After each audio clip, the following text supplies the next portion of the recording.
Kalau kamu tahu apa yang sedang terjadi di langit saat kamu duduk setelah sholat, kamu tidak akan pernah terburu-buru bangkit lagi.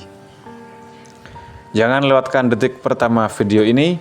Ada satu amalan sederhana setelah sholat yang nilainya jauh lebih besar dari yang kita kira. Ada satu momen yang hampir semua orang lakukan setiap hari, tapi sedikit sekali yang tahu betapa besar nilai yang Allah letakkan di dalamnya. Momen itu bukan sholatnya, bukan sujudnya, bukan bacaannya, tapi momen setelah sholat. Saat kamu hanya duduk diam, tanpa bergerak, tanpa berbicara, tetap berada di tempat sholatmu. Rasulullah SAW menyampaikan kabar yang luar biasa tentang detik-detik itu. Beliau bersabda, "Al-malaikatu tusalli ala ahadikum ma dama fi musallahu ma lam yuhdith. Allahumma ighfir lahu, Allahumma rahamhu. La yazalu ahadukum fi sholatin ma damatis sholatu dahbisuh. La yamna'uhu an yanqaliba ila ahlihi illa sholat." Malaikat terus berdoa salah seorang dari kalian selama ia berada di tempat sholatnya. Artinya, malaikat terus mendoakan salah seorang dari kalian selama ia berada di tempat sholatnya. Dan doa yang mereka panjatkan bukan doa kecil, tapi itu doa yang besar. Apa doanya? Ya Allah, ampunilah dia. Ya Allah, rahmatilah dia.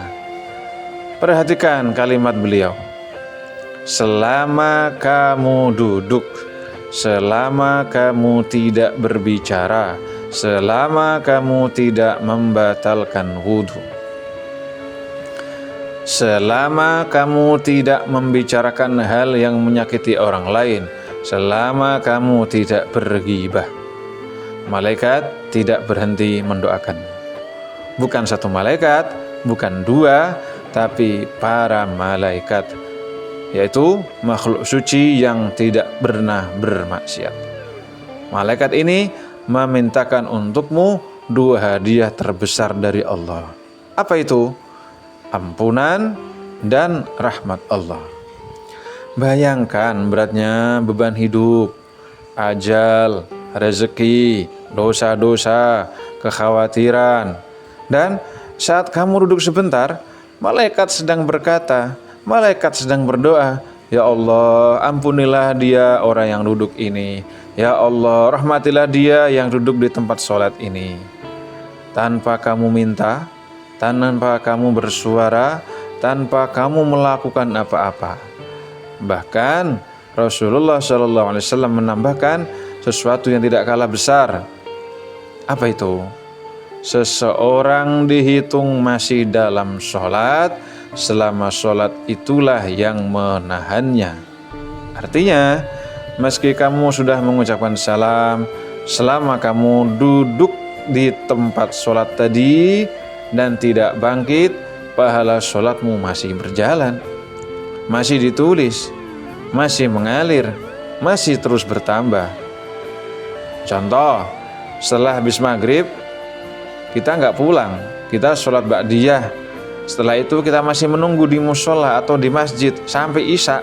Maka antara dari maghrib sampai isya inilah kita tetap dihitung sholat, dan juga kita senantiasa didoakan oleh para malaikat. Inilah mengapa para ulama dahulu tidak pernah terburu-buru. Mereka tahu setelah salam ada pintu besar yang terbuka, pahala sholat yang terus berjalan, dan doa malaikat yang tidak berhenti. Tidak harus lama, tidak harus panjang, tidak harus banyak zikir. Bahkan kalau hanya diam dan menunduk, selama kamu tetap di tempat sholatmu, langit tetap mendoakanmu. Jadi semakin lama ada di situ, semakin lama ada di musola atau di masjid untuk menunggu sholat berikutnya, maka pahala itu akan tetap mengalir. Maka mulai hari ini jangan bangkit terlalu cepat. Diamlah sebentar, tarik nafas, ingat Allah, biarkan malaikat mendoakanmu, biarkan rahmat Allah turun pelan-pelan ke dalam hati dan hidupmu. Kadang pahala terbesar tidak datang dari hal besar, tapi dari momen sederhana yang terus kamu jaga. Dan momen setelah sholat adalah salah satunya. Kalau video ini bermanfaat untuk hatimu, klik like sebagai dukungan dakwah. Tulis komentarmu agar banyak yang ikut merasakan manfaatnya. Dan jangan lupa subscribe supaya kamu tidak ketinggalan kajian pendek berikutnya.